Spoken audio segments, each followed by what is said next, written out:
Bueno, buenas noches. En nombre de la Asociación Rural de Chivilcoy le damos la bienvenida a esta reunión. Bueno, el motivo de la misma es más que conocido y no grato. Contamos con el contador Salaberry, tesorero de Carvap, que nos va a asesorar bien sobre el tema para que después no anden diciendo que uno dice cosas que no son. Así que presten atención que les va a ilustrar bien todo. Y cualquier duda después de la presentación pueden realizar las preguntas. Los dejo con el contador.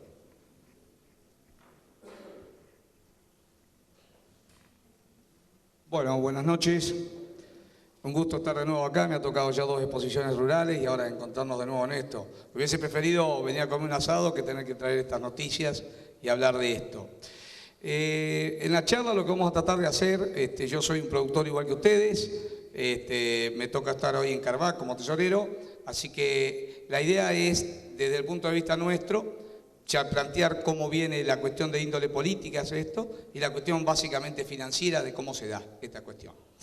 En realidad el comienzo de esto, en principio, parece de ser una falta de aportes del gobierno nacional de 900 millones de pesos que venían distribuidos a las distintas comunas. Aparentemente esa falta de dinero produce que el gobernador no pueda suplir a los municipios esa cantidad de dinero y tiene una brillante idea de hacer un ajuste impositivo. Pero el ajuste impositivo tiene distintas características. En realidad, la característica que tiene del impuesto inmobiliario rural es que tiene una coparticipación prácticamente directa. O sea, desde la época de la gobernación de Solá, ya hay una coparticipación directa en el impuesto inmobiliario rural. O sea, cuando la comuna, cuando el impuesto se cobra, ustedes saben que está en muchos lugares descentralizados, el 25% va directo a las comunas. Ese 25% ya actúa como de coparticipación. Entonces, tocar el inmobiliario rural es, de alguna manera, tratar de calmar los intendentes, porque decimos, mirá, con el inmobiliario rural descentralizado, cuando cobremos el 25% ya lo tenés vos. Entonces, esto hace, de alguna manera, supuestamente, que calmaría las apetencias fiscales que están teniendo. Lo que nosotros decimos en Carvap es que cuando hay un problema financiero o hay un problema de índole de déficit fiscal o falta de dinero, todos nosotros que somos empresarios sabemos que hay 2 columnas, la del gasto y la del ingreso.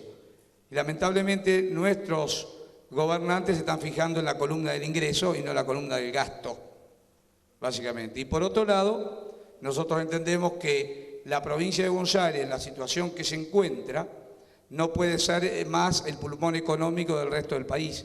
Y como les voy a explicar cuando hablemos bien sobre, de alguna manera, cómo va a trabajar este impuesto en base a lo inmobiliario y en base a los impuestos nacionales, se van a dar cuenta que nosotros los bonaerenses volvemos a hacer todo un esfuerzo para mandar plata a la nación en vez de reclamar lo que la nación nos está deudando, porque aparentemente la coparticipación, que la ley de coparticipación federal fija un 49% de distribución en las provincias, el gobierno nacional distribuye nada más que el 25%. E inclusive ha colocado tributos como el impuesto al cheque, que no es coparticipable, las mismas retenciones y demás tributos que no coparticipa con el esfuerzo de cada una de las provincias. Primero, para dejar en claro algunas cositas, porque muchas veces, como decía el presidente, se malinterpretan algunas cuestiones o se dicen cosas que no son tan claras.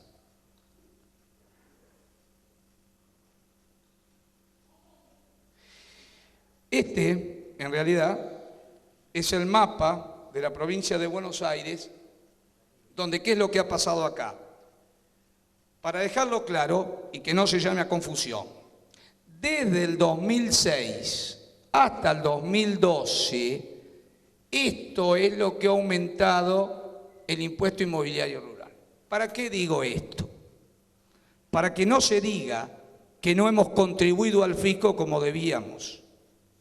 Este aumento del 2006 en toda nuestra zona es de 307%, en esta zona de 364, 217, 346 en esta zona y 135 en la cuenca depresiva del Salado.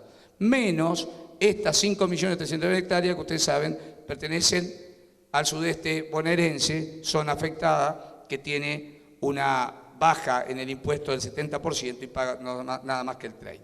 ¿Pero qué quiero decir con esto? El impuesto del 2006 ahora aumentó esto. Cualquier guarismo de estos es mayor al aumento de cualquiera de los productos que nosotros comercializamos, desde la soja hasta el ternero, que tiene el tope entre el 2006 y el 2012 del 270%. Dicho esto, y para defensa nuestra, podemos dejar muy en claro que hemos acompañado los pedidos que se ha hecho de aumento y no hemos rechazado nunca ningún aumento que ha producido el gobierno de Felipe Solá al principio y del gobernador Scioli ahora. Para que quede muy claro, esto ha aumentado el impuesto. Entonces, no es que que este aumento viene retrasado y que este impuesto es bajísimo. Este impuesto ha aumentado más que lo que vendemos nosotros.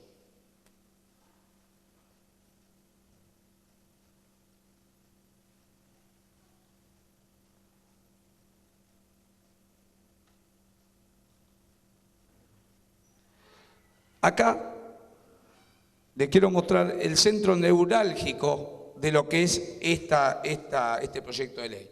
Este es el anexo a la ley, ¿no es cierto? En el cual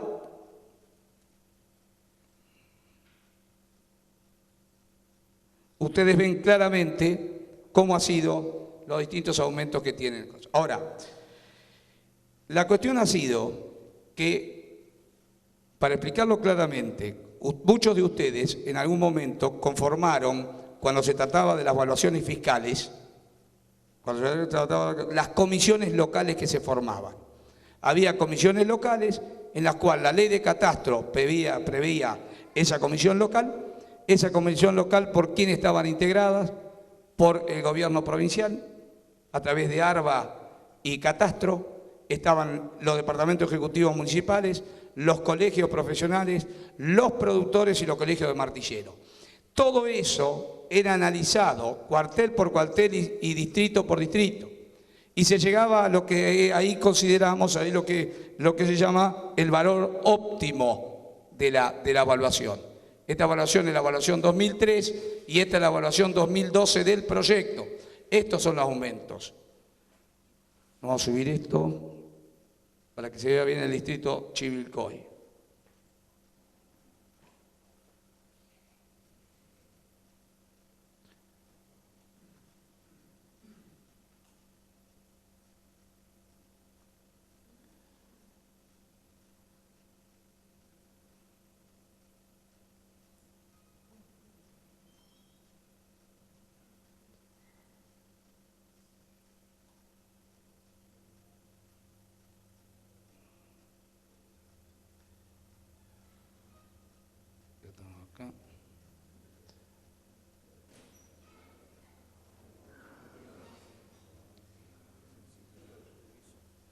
Son 100. Ahí lo tenemos. Lo que pasa es que son 100 distritos, no, a veces no están por letras, sino por número. Acá tiene el distrito de Chivilcoy. La evaluación del 2003 del distrito de Chivilcoy, de acuerdo a cada uno de los cuarteles, el valor óptimo, este valor óptimo está considerado de acuerdo a las comisiones que se realizaban y en un estudio técnico hecho donde participábamos nosotros. El gobernador Scioli, en la Ley Impositiva 2012, eliminó estas comisiones y nos retiró a todos nosotros y a los colegios agropecuarios, a las escuelas, a los colegios profesionales y dejó una comisión formada exclusivamente por el gobierno provincial, el gobierno local y ARBA y Catastro. Así que esta evaluación, que es la modificatoria que envía la ley del proyecto de reevaluación, produce en Chivilcoy aumentos en algunos de los cuarteles hasta el 1110, cuarteles con 1168%, cuarteles con 1168, 1077. De hecho, fíjense en Chascomús, quienes conocen la tierra de Chascomús saben lo que es Chascomús, 1846%. Fíjense los valores de Chascomús y los valores locales. Valores, fíjense hasta acá. Acá estamos hablando en dólares casi de 12.000 o 13.000 dólares. ¿Cómo no? Me parece que está arriba, Chacabuco. Ahí está. Ahí lo tenés. 1474, 1548. A ver, la primera columna le corresponde al valor óptimo 2003, y este es el valor óptimo que lo viene la ley.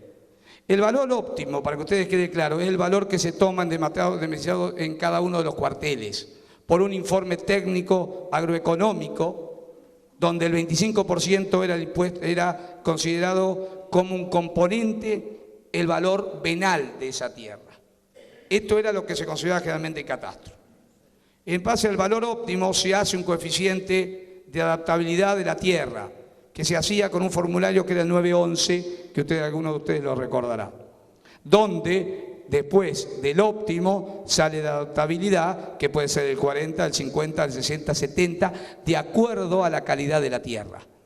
No todos los que están en el mismo cuartel tienen la misma evaluación, porque puede haber cuarteles que tengan zona buena, cuarteles con zonas más bajas. En el mismo cuartel baja la adaptabilidad. Después lo vamos a ver en un ejemplo. Ahora, ¿cuartel 7 de quién? El Chivilcoy es muy parecido a todos los cuarteles, ¿eh? Ahí tienen los valores.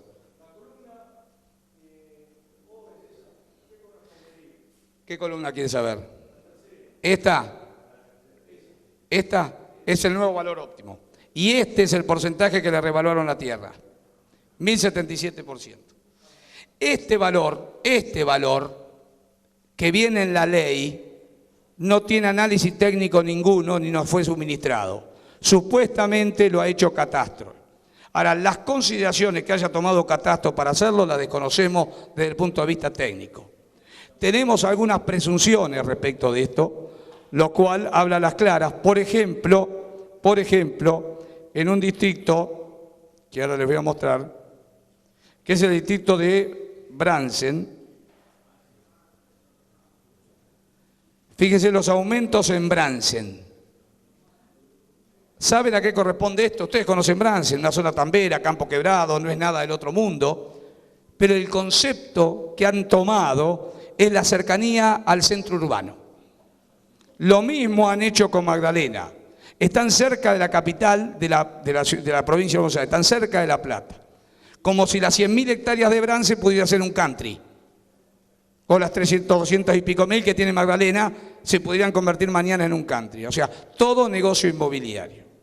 Y esto básicamente, en el criterio de la teoría impositiva, es que el valor de la tierra tiene que estar asociado al valor contributivo de la tierra y no ni a un valor rentístico, ni a un valor que no tenga un valor inmobiliario.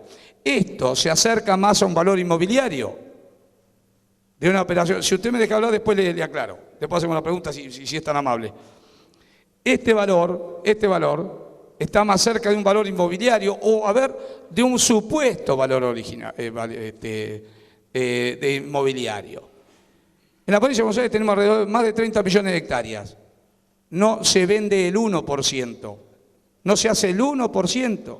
Y fíjense en un distrito de Chivilcoy que tienen 260.000 hectáreas, si los campos que se venden no llegan al 1%. Ahora, si ese 1%, que no sabemos ni quién lo compra, generalmente no son productores, generalmente no digo que la compre gente mala ni nada por el estilo, digo que por ahí que hay gente que lo compra como un refugio de dinero ante las pérdidas que ha habido o por una cuestión especulativa. Eso no fija valor. Para fijar el valor mercado de una mercadería tiene que haber operaciones rutinarias. Eso lo dice claramente cualquier teoría económica. No una venta esporádica en 260.000 hectáreas, que se vendan 1.000 hectáreas. ¿Cuántos son? No es nada. No puede fijar precio. Sin embargo, ese es el criterio básico, a nuestro entender, que ha tomado la gobernación de la provincia de Buenos Aires y ha enviado este proyecto. Nos ha sacado de la discusión y ha tomado elementos que son muy complicados. Y mientras avancemos en este análisis, les voy a explicar por qué son complicados y por qué esta evaluación es tremenda en términos de los tributos no solo municipales, no solo provinciales, sino nacionales.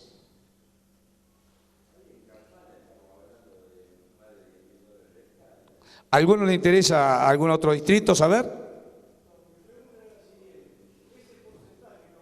Sí.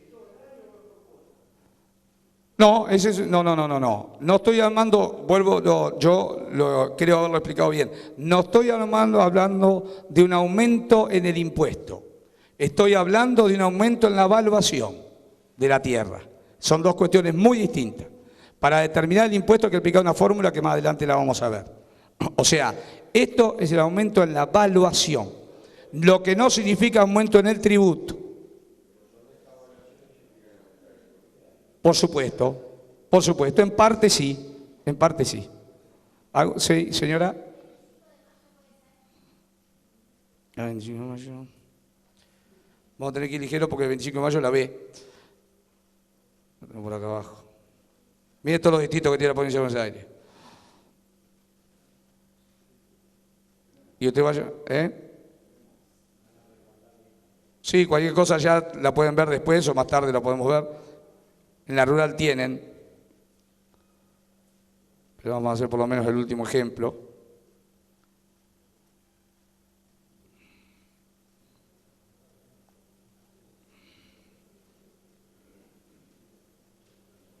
Ahí lo tiene, señora. Los aumentos 25 de mayo, cuartel por cuartel, dependerá qué cuartel es, está de 881 a un máximo de 1100 o 1289 en el cuartel 5. No, al contrario, después lo puede ver por allá también si lo quiere verlo con mayor exactitud. Ahora, si avanzamos en esto, ¿qué vamos a encontrar?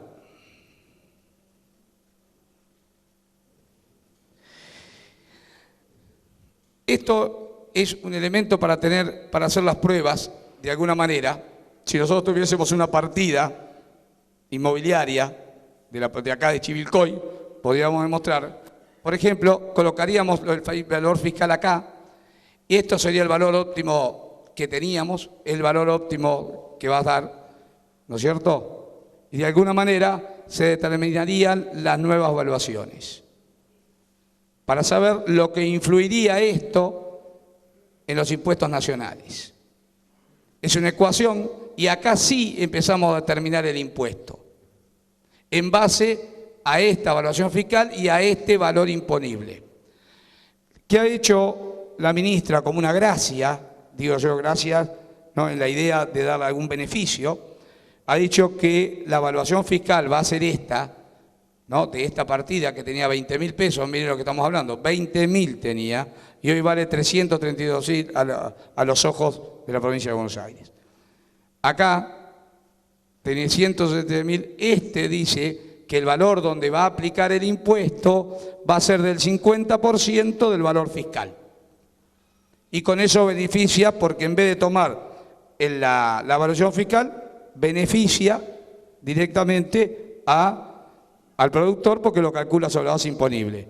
Ahora, si la idea era colocarlo sobre la base imponible, ¿para qué diablo coloca una evaluación fiscal del doble? Porque en términos impositivos es muy complicado. Esa evaluación doble es una evaluación que queda fija. Cualquier modificación de alícuota en el futuro llevaría automáticamente a un aumento muy alto en el tributo. A ver. Esta partida que me traen acá, por citar un ejemplo,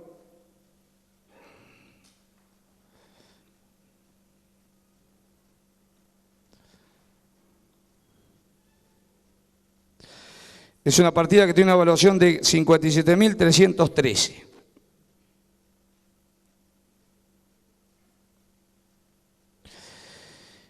Es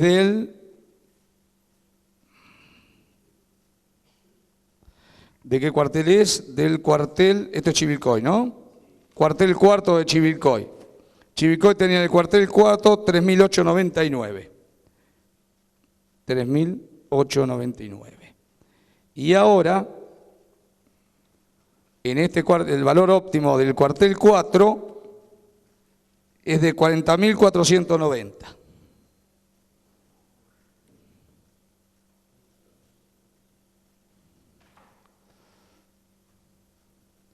Perfecto. Ahí el sistema le calculó cuál ha sido la modificación. Ustedes fíjense la cuestión. Esta partida, que valía 57.313 pesos, pasa a ser, esta actualidad no tiene un incremento en el tributo, pero tiene un incremento muy alto en la evaluación fiscal. Esta partida tenía 57.313. Si fuera titular esta persona de esa sola partida, no llegaba a tributar bienes personales por no llegar al mínimo de 305.000. Sin embargo, ahora el titular de esta partida va a este valor y a este valor. Cualquiera de los dos valores que tomemos nos daría, en este caso, con el 1% de esto, nos daría ya 5.900 pesos y acá 2.900 pesos de tributo. De una partida chica con una evaluación de 57.313 pesos. Pero vamos a suponer que en esa partida, que en ese cuartel, hubiera una partida de 380.000 pesos.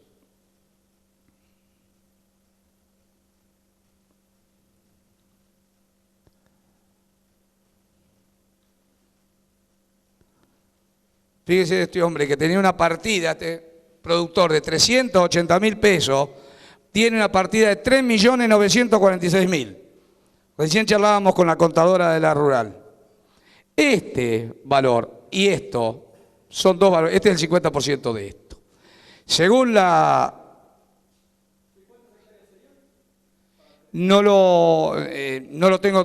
Tomé un ejemplo de 380.000, pero puede ser un campo de... No, tal vez 200 hectáreas o 150 hectáreas podría ser. Depende de la zona, la evaluación. Tomé una evaluación al azar. Después le voy a citar un ejemplo con hectáreas y todo, para mostrárselo bien. ¿Qué pasa? Esta persona apenas superaba, si tuviera este único bien, apenas superaba el mínimo y estaría en una columna del 0,50 a los efectos del pago de bienes personales. Hoy, con esto, evaluación, va a estar alcanzado por el 1% en mínima presunta y por lo menos casi el 1% en bienes personales. Significa que si lo hacemos por el 1%, el 1,20 va a hacerlo ligero, acá teníamos 380 pesos, acá tenemos 39.000 pesos. Más bienes personales con el 1,20 calculado entre los dos, aproximadamente acá, nos va a dar unos 45.000 pesos, más anticipo 90.000 pesos. Esta persona que pagaba 380 va a 90.000. Ahí está la gravedad. Acá está la gravedad. Más que acá. Aumenta en muchos lugares casi el 400% del impuesto inmobiliario, pero no es el gran problema para nosotros. Este es el gran problema nuestro y el gran problema para la provincia de Buenos Aires. Porque de estos impuestos, uno solo se coparticipa. Puede ser, pues ahora vamos a explicar ese tema, que lo hemos estado evaluando.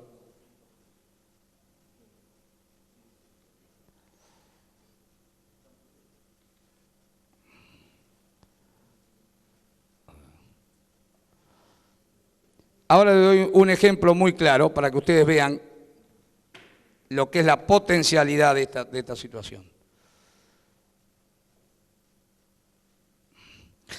Acá tenemos, como apuntabas, un campo en Magdalena, 914 hectáreas, adaptabilidad 0,37, un campo flojón, 0,37 es un campo flojón. Tenía esta evaluación de 22.000 pesos. Fíjense la evaluación actual, tomada en la tabla al 50%. Este era el tributo que pagaba en el 2011 y este es el tributo inmobiliario que va a pagar ahora.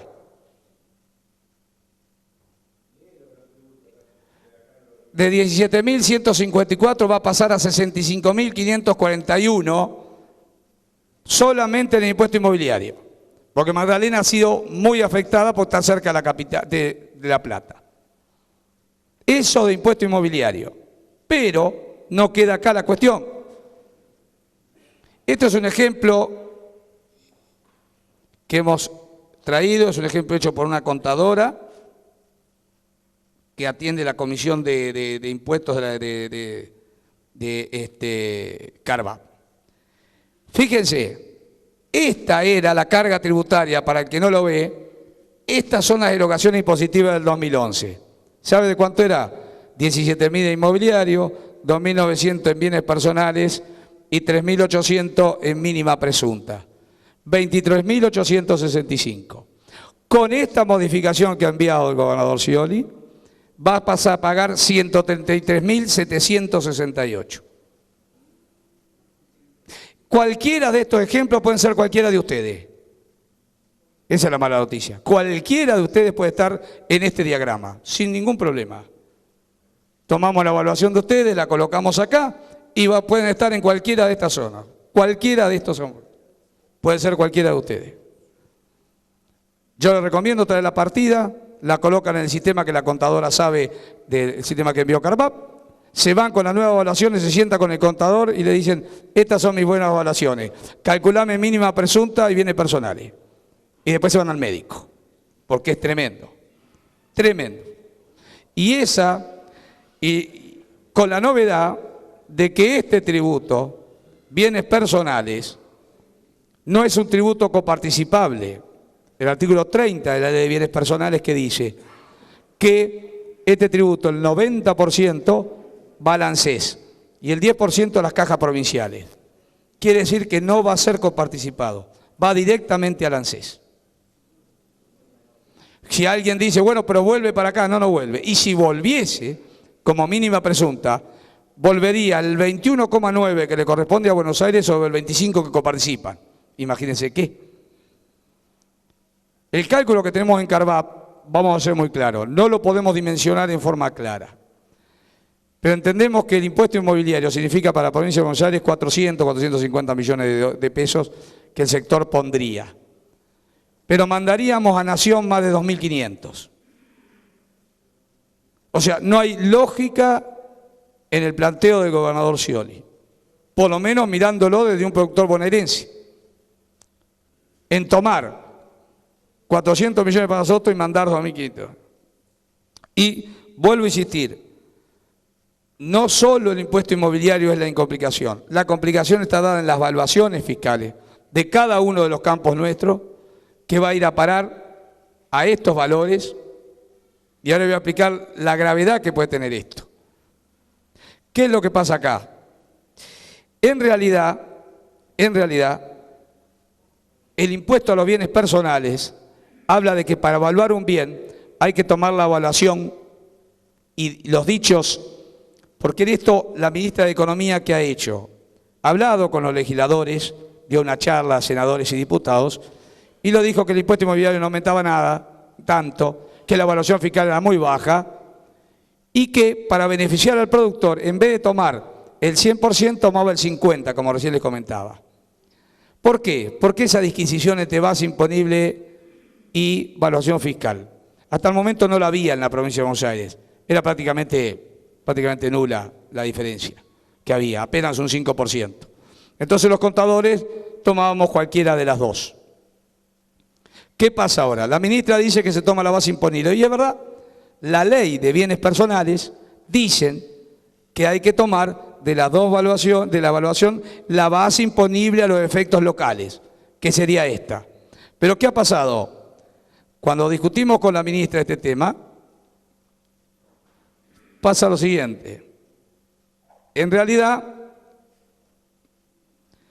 pasa que hemos consultado a la AFIP en este sentido, y los que sabíamos del tema ya sabíamos que la cuestión no era así. Entonces, si ustedes entran a la AFIP y preguntan,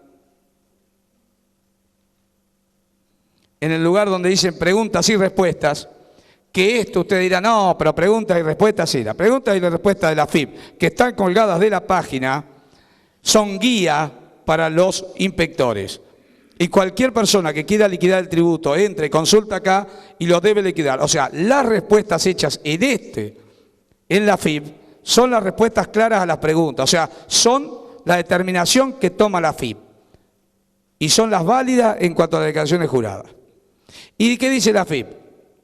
Que entre el valor que compramos el bien actualizado, la evaluación al impuesto inmobiliario, o sea, la evaluación del valor imponible, y la evaluación fiscal, hay que tomar la mayor de las tres.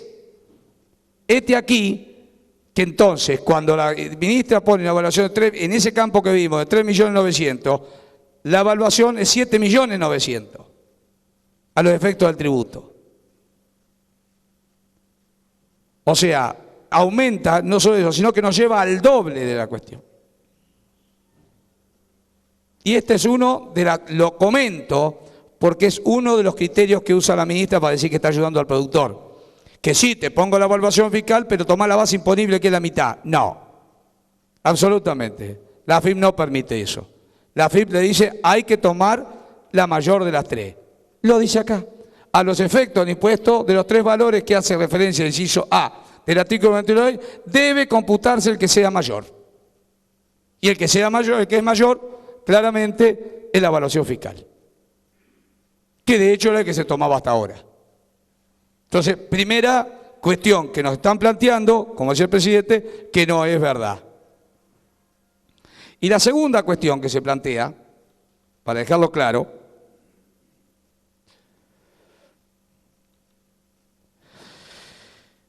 dice, no, en realidad, escuché los dichos de la ministra, en realidad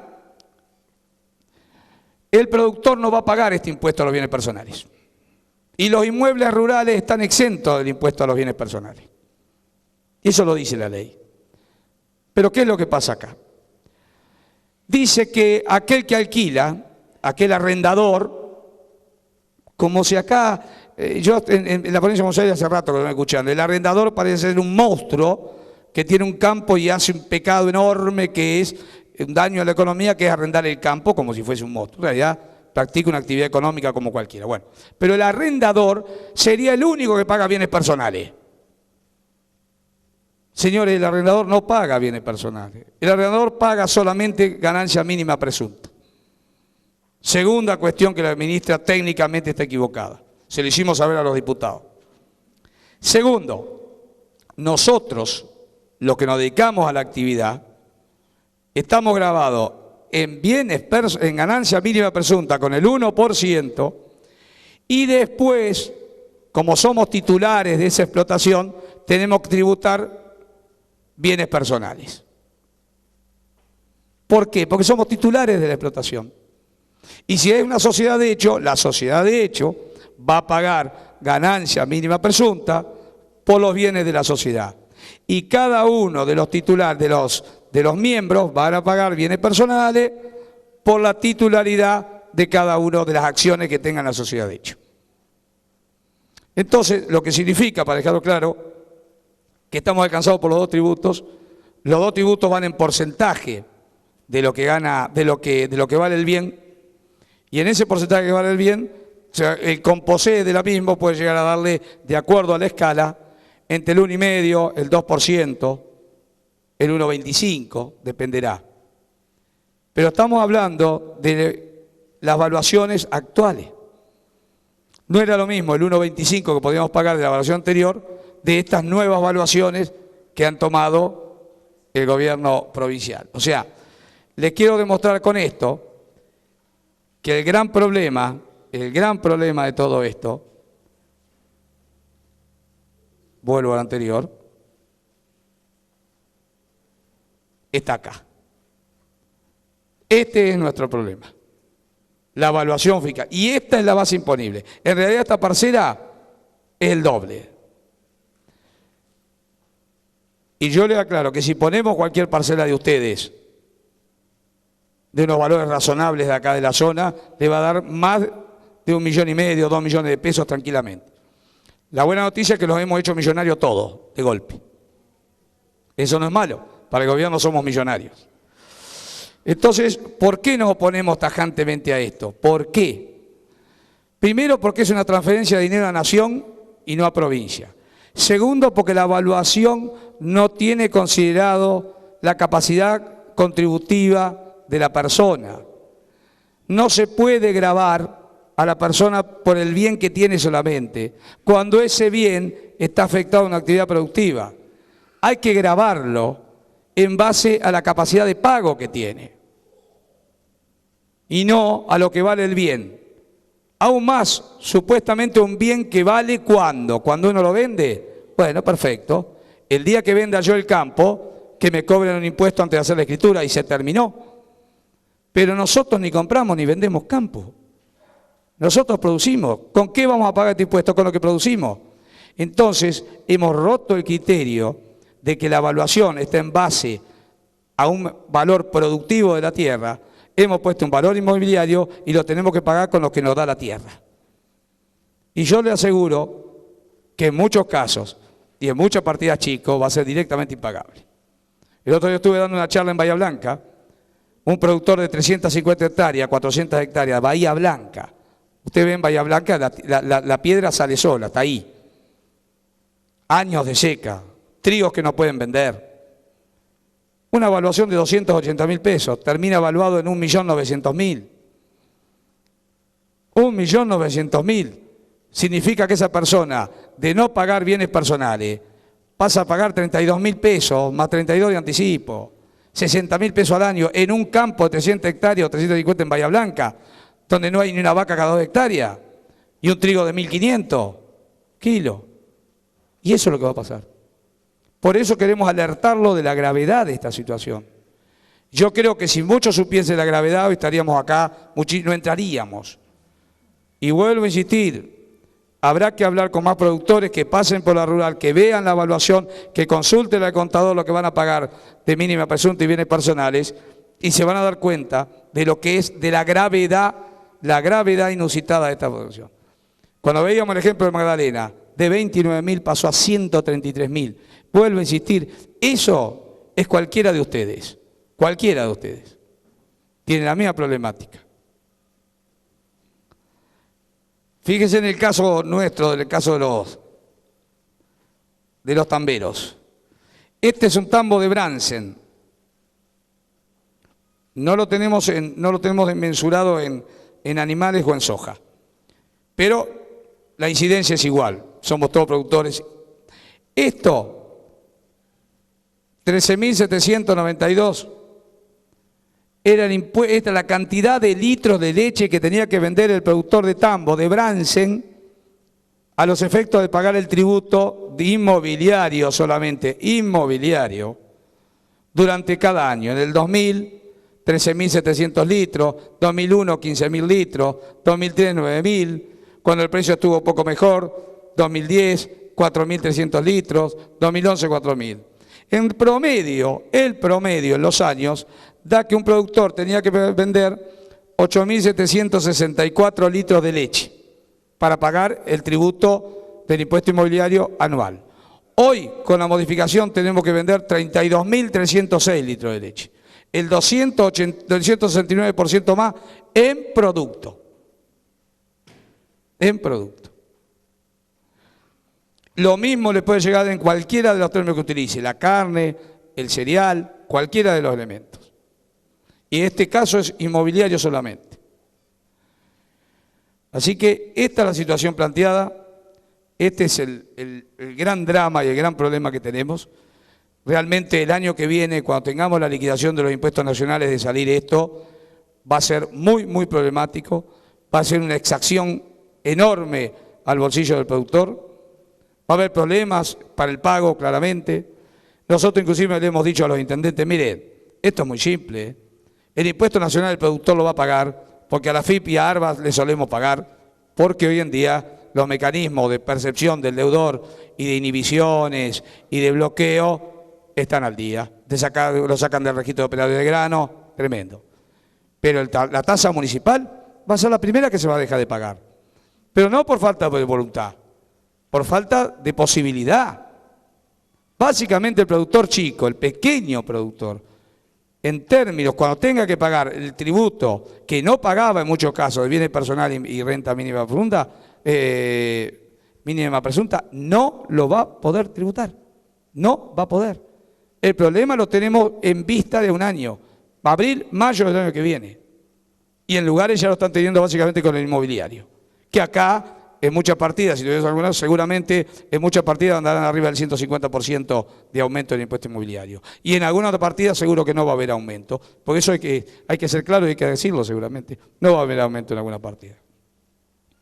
Pero realmente el golpe al bolsillo, yo le voy a ser muy sincero.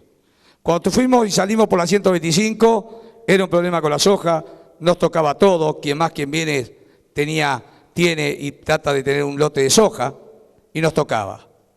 Pero esto, en realidad, la comercialización de un producto puede complicar o no, pero la verdad es la comercialización de un producto, nada más. Los demás no se veían tocados en esos términos. Esto es un golpe directo al bolsillo. No va sobre ningún producto. Y les digo más, el problema es que la evaluación fiscal no la podemos evitar.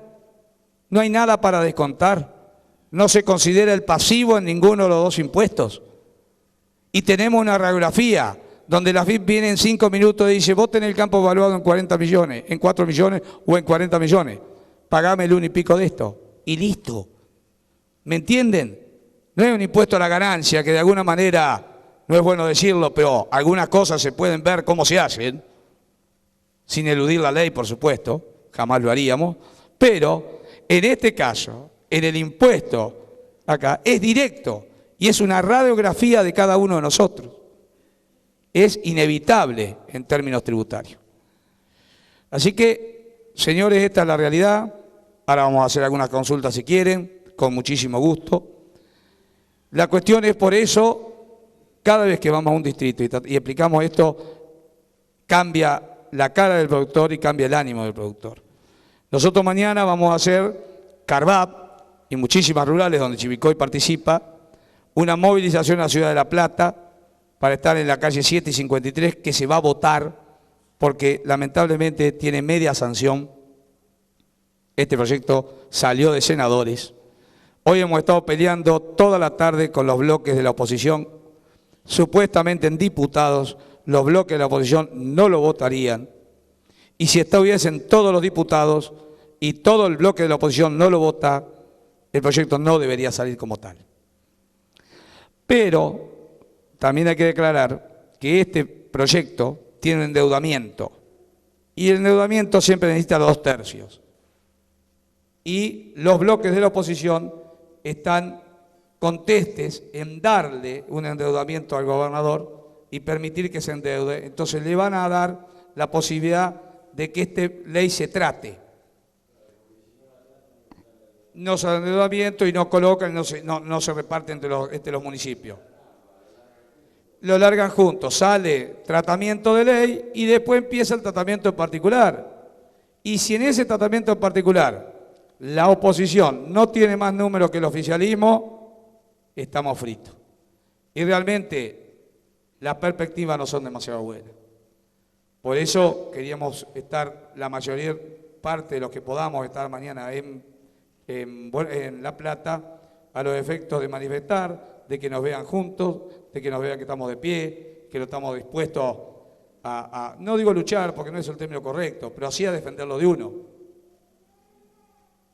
Por eso es muy importante que nos mantengamos alerta, que nos mantengamos movilizados, que de alguna manera transmitamos esto en boca a boca a los demás productores, que tomen conciencia de lo que es.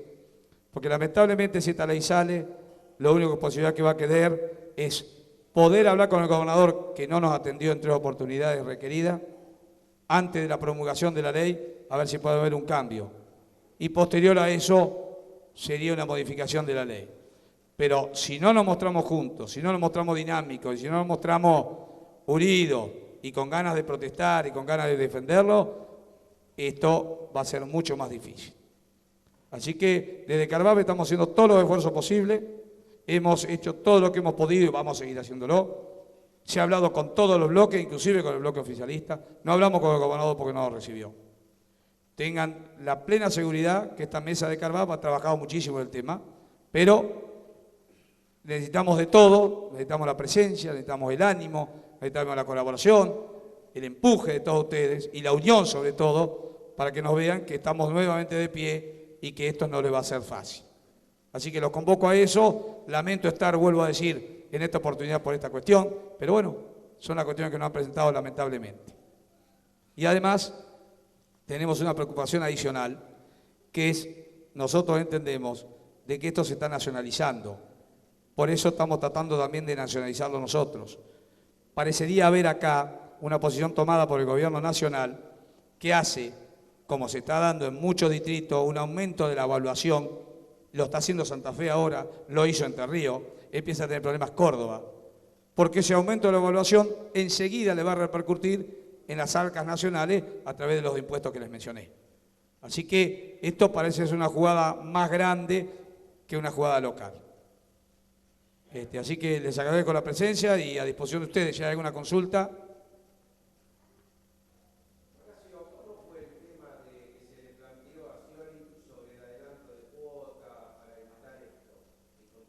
Quería hacer un comentario y ahora los dejo con las consultas. En principio, bueno, convocarlos para mañana. Vamos a salir de la rural de Chivilcoy, en la calle Villarino. Queremos que si alguno no tiene vehículo para ir y desea ir, podemos poner alguna combi también, en la medida que nos confirmen hoy. Va a estar Miriam, allá está en el fondo, la secretaria de la rural, para los que se quieran anotar y quieran ir. Y si no, iremos en camioneta, y comentarles un poquito también lo que pasó el jueves pasado. Nosotros fuimos el jueves pasado algunos pudimos entrar, muy pocos, y algunos como yo conoció la legislatura provincial que no la conocía, y realmente, bueno, fueron un par de horas, fueron distintas situaciones que uno vivió ahí, pero en un momento determinado parecía que realmente se iba a aprobar. Luego de que el Senado la había aprobado, ya estaba, tenían los votos, habían hablado con algún diputado, con otro diputado, y la ley salía. Y de repente pasaron 10-15 minutos, bueno, hubo algún disturbio por parte básicamente del oficialismo, que no dejó entrar, no dejó acceder, y bueno, se pusieron nerviosos, al menos eso nos decían algunos otros diputados que iban a votar en contra, algunos asesores y demás, y realmente sirvió. ¿Qué pasó? En media hora se cambió y la ley se cayó. La ley se cayó porque fue la gente, no por otra cosa, no porque no se pusieron de acuerdo. Estaban de acuerdo. A las 4 o 5 de la tarde la ley salía como salió en el Senado. Y realmente por 400 o 500 personas que fueron, no salió la ley, además de los disturbios y básicamente la visibilidad a partir de los medios. Es decir, que sirve ir, estar pacíficamente, obviamente, pero sirve. Si mañana llega a haber 5 o 10 mil personas, seguramente en la puerta de la legislatura, nunca pasó eso. Nosotros hablamos con algunos senadores que nos decían en el tratamiento en el Senado, nunca habían visto, por lo menos lo de 2011, una sesión de ese tipo, tan acalorada. Realmente sirve ir. Y si hay alguna posibilidad de que esto no salga, va a ser seguramente mañana, con toda la gente que pueda ir y estar ahí, pacíficamente, sin ningún tipo de conflicto, pero estando ahí, haciendo presencia. Eso sirve, eso les molesta, y el hecho de que tenga visibilidad la legislatura, como nunca la tuvo en los medios, no les cae bien. Entonces, esa presión se puede hacer notar. Así que por eso los convoco mañana, a los que quieran ir por sus medios. Vamos a salir de la rural temprano, a las 8, si alguno quiere ir, no tiene vehículo para ir, se puede anotar con Miriam, nosotros podemos pedir incluso esta noche alguna combi, podemos a disposición, y bueno, tratemos de ir todo lo que podamos porque realmente eso tiene efecto. Así que bueno, lo dejo con las consultas. Hola, buenas noches. Lo que dijo Fabián es cierto. Lo que hizo que cambiaran de opinión los diputados, yo estuve todo el tiempo adentro, había un acuerdo. Bueno, esperen que grite menos ahora. Antes de las 4 de la tarde bajaron 2 ministros de la provincia, que era el ministro de Economía y creo que el ministro de Asuntos Agrarios, a reunirse con los jefes de los bloques de diputados. Ahí acordaron. Los diputados que están por Macri y los diputados que están por de Narváez, acordaron que los de Macri votaban a favor y los de Narváez no bajaban. Con eso les daban el número al Frente para la Victoria. Eso es lo que dijo Fabián, que 4 o 5 de la tarde la ley salía. Ante la presión de los productores afuera, los diputados de Narváez, incluido Solmi, que es diputado por federación, o sea, él era dirigente de Federación Agraria y después del 2008 devino en diputado provincial, Solmi también se puso muy nervioso, porque él pretendía votar a favor la ley. Y cuando supo todo lo que estaba pasando afuera, cambiaron de idea y bajaron 6 de los diputados de Narváez. Por eso es importante que estemos, porque si somos poquitos no pasa nada, pero como el otro día había más o menos 500 personas, fue suficiente para que esos diputados realmente pensaran qué eran lo que iban a hacer. Yo hablé con Solmi personalmente y él me decía que iba a votar a favor en general, se iba a poner en contra del impuestazo y que le iba a votar el endeudamiento, que era lo que decían ustedes, porque la provincia lo necesita. Entonces yo le pregunté si él era tan inocente de creer que Scioli iba a usar los 5.000 millones de pesos que quiere de endeudamiento para salud, para educación. Yo ahora no traje los números y no los tengo en la cabeza, pero por ejemplo, la partida de publicidad la cuadruplicó y nosotros necesitamos un gobernador que gobierne, no que haga propaganda. En eso gasta la plata el gobernador Scioli. Entonces, por eso es importante que estemos todos, que estemos presionando. Yo hoy hablé con la coalición cívica, con el jefe del bloque de la coalición cívica, sigue en la misma postura, es el único bloque que vota en contra. Y están tratando de convencer a los radicales, a los de Narváez y a los de Macri. No es fácil, porque al contrario, Solmi el fin de semana los llamó para que votaran como ellos. Pero la coalición cívica se mantiene firme. Solamente tenemos que tratar de que el resto también se sienta presionado. Ya estamos muy sobre la hora. ¿Por qué se convoca mañana y pasado es la convocatoria? Porque si mañana no la pueden sacar, la van a tratar de sacar el jueves. Pero bueno, creo que si mañana somos muchos no la van a sacar nada. Por ahora nada más. Gracias.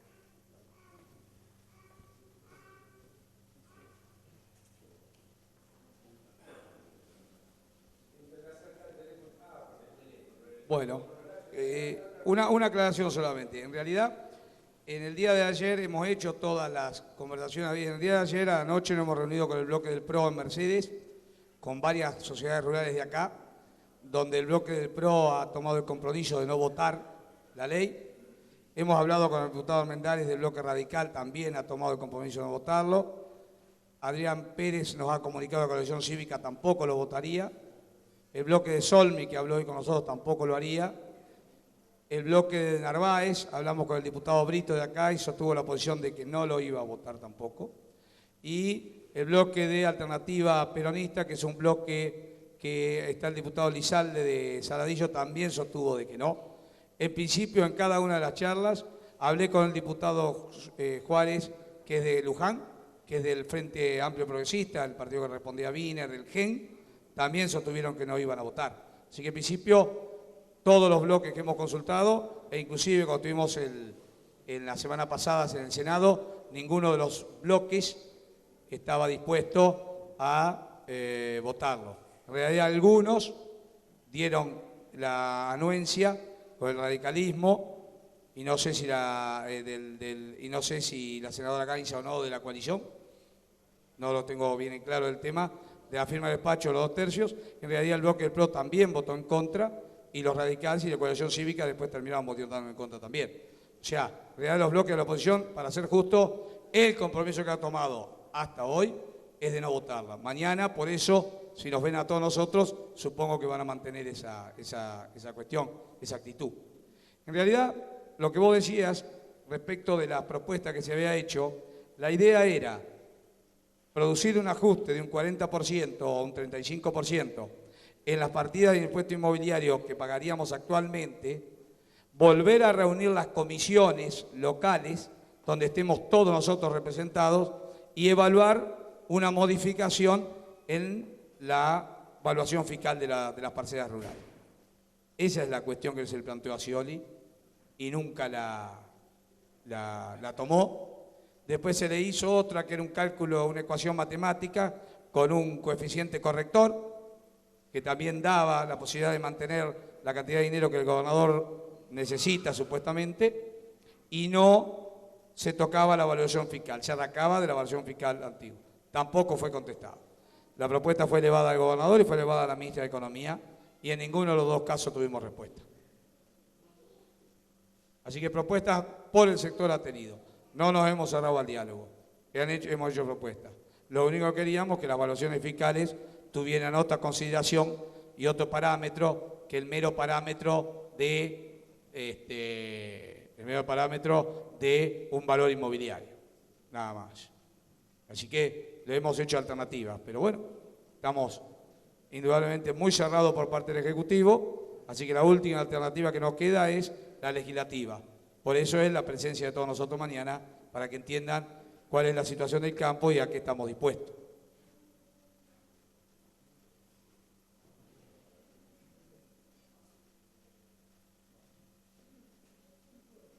Les agradezco mucho la presencia. Será hasta luego entonces.